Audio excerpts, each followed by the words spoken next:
ਸਿਆਣੇ ਕਹਿੰਦੇ ਆ ਜੀ ਕਿ ਗੱਲਾਂ ਕਰਨੀਆਂ ਸੌਖੀਆਂ ਮਰਦਾਂ ਔਖੇ ਪਾਲਣ ਬੋਲ। ਅਸੀਂ ਗੱਲਾਂ ਨਹੀਂ ਕਰਦੇ, ਕੰਮ ਵੀ ਕਰਕੇ ਦਿਖਾਈਦਾ।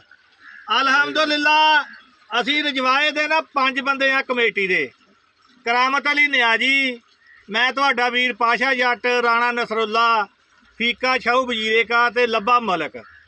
ਅਸੀਂ 5 ਬੰਦੇ ਜਿਹੜੇ ਆ ਇਨਸ਼ਾਅੱਲਾ ਬੜੀ ਆਪਣੀ ਇਮਾਨਦਾਰੀ ਦੇ ਨਾਲ, ਬੜੀ ਤਵੱਜੋ ਦੇ ਨਾਲ ਕੰਮ ਕਰਵਾ ਰਹੇ ਆ। ਆਹ ਰਜਵਾਏ ਦੇ ਨਾਕਾ ਪਿਆ ਸੀਗਾ ਤਕਰੀਬਨ ਸਾਲ ਹੀ ਹੋ ਚੱਲਾ।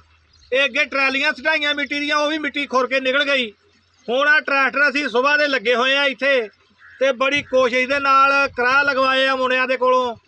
ਤੇ ਬਾਕੀ ਬਾਬੇ ਰਾਜਕਿਆਂ ਦਾ ਟਰੈਕਟਰ ਆ, ਤੇ ਮੁੰਡੇ ਨੇ ਬੜੀ ਹੈਲਪ ਕੀਤੀ ਆ, ਬੜਾ ਤਾਵਨ ਕੀਤਾ।